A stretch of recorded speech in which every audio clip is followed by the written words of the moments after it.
chairman for the Constitution Party of Texas. That's right, you heard right. The Constitution Party. What a credible name. I mean, what a name that we even have to use in 2011. A mere 175 years after some brave men right here in the great state of Texas declared their own independence. Let me just give a little refresh here.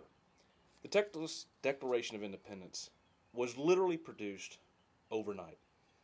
Urgency was paramount. They were being prepared. The Alamo was being overrun, about to go under siege by Santa Anna's army from Mexico. Immediately upon assemblage of the Convention of 1836, on March 1st, a committee of 5 of its delegates was appointed to draft the Texas Declaration of Independence. The committee consisted of George C. Childress, Edward Conrad, James Gaines, Bailey Hardeman, and Colin McKinney.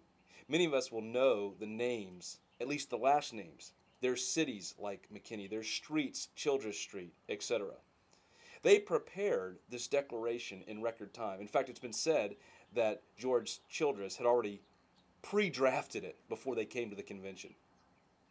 It was briefly reviewed, then adopted by the delegates the following day, that is, March 2nd, 1836, 175 years ago.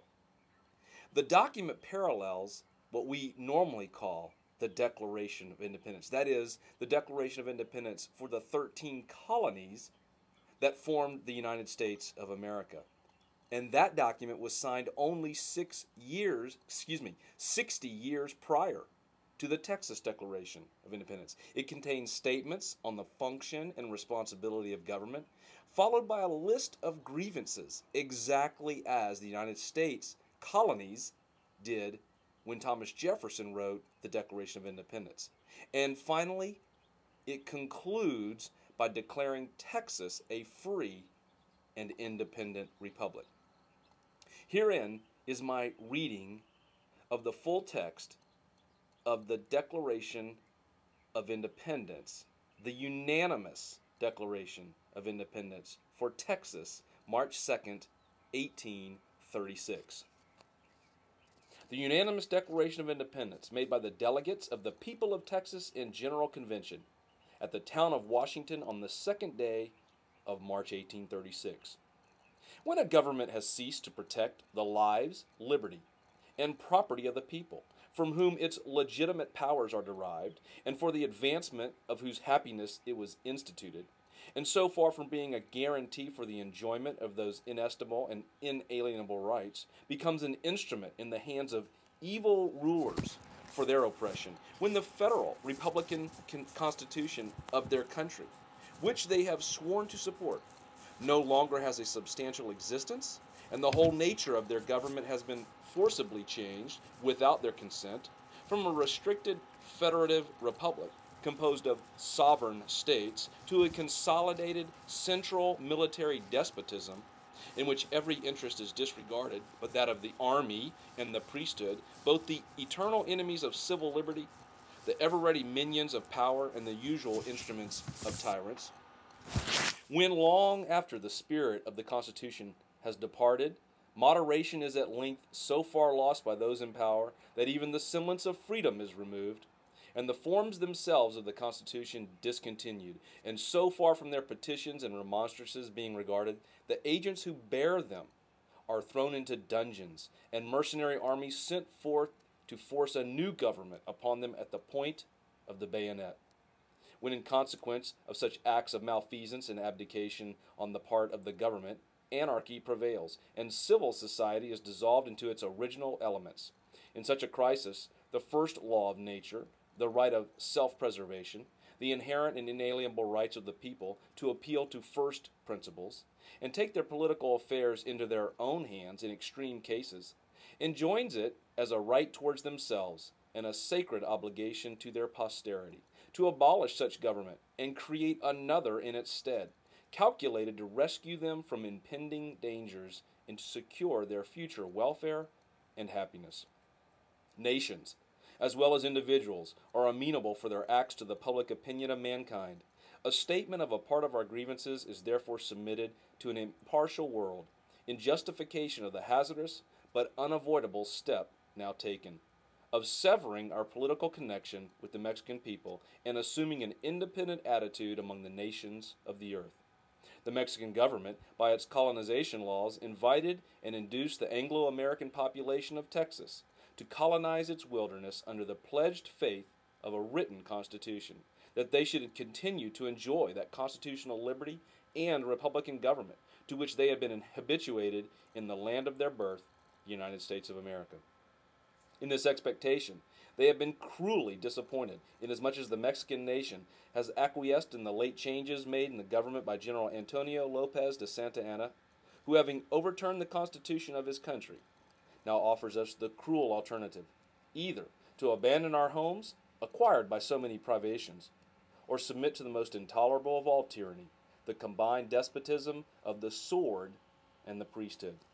It has sacrificed our welfare to the state of Puebla, by which our interests have been continually depressed through a jealous and partial course of legislation, carried on at a far distant seat of government by a hostile majority in an unknown tongue. And this too, notwithstanding we have petitioned in the humblest terms for the establishment of a separate state government, and have, in accordance with the provisions of the National Constitution, presented to the General Congress a Republican Constitution, which was, without just cause, contemptuously rejected. It incarcerated in a dungeon for a long time one of our citizens for no other cause but a zealous endeavor to procure the acceptance of our Constitution and the establishment of a state government. It has failed and refused to secure on a firm basis the right of trial by jury, that palladium of civil liberty, and only safe guarantee for the life, liberty, and property of the citizen. It has failed to establish any public system of education, although possessed of almost boundless resources, the public domain, and although it is an axiom in political science that unless a people are educated and enlightened, it is idle to expect the continuance of civil liberty or the capacity for self-government. It has suffered the military commandments stationed among us to exercise arbitrary acts of oppression and tyranny, thus trampling upon the most sacred rights of the citizens and rendering the military superior to the civil power. It has dissolved, by the force of arms, the state Congress of Puebla in Texas, and obliged our representatives to fly for their lives from the seat of government, thus depriving us of the fundamental political right of representation. It has demanded the surrender of a number of our citizens and ordered military detachments to seize and carry them into the interior for trial in contempt of the civil authorities and in defiance of the laws in the Constitution. It has made piratical attacks upon our commerce by commissioning foreign desperadoes and authorizing them to seize our vessels and convey the property of our citizens to far distant ports for confiscation. It denies us the right of worshiping the Almighty according to the dictates of our own conscience, by the support of a national religion calculated to promote the temporal interest of its human functionaries, rather than the glory of the true and living God. It has demanded us to deliver up our arms, which are essential to our defense, the rightful property of free men and formidable only to tyrannical governments. It has invaded our country both by sea and by land, with intent to lay waste our territory and drive us from our homes, and has now a large mercenary army advancing to carry on against us a war of extermination. It has, through its emissaries, incited the merciless savage with the tomahawk and scalping knife to massacre the inhabitants of our defenseless frontiers.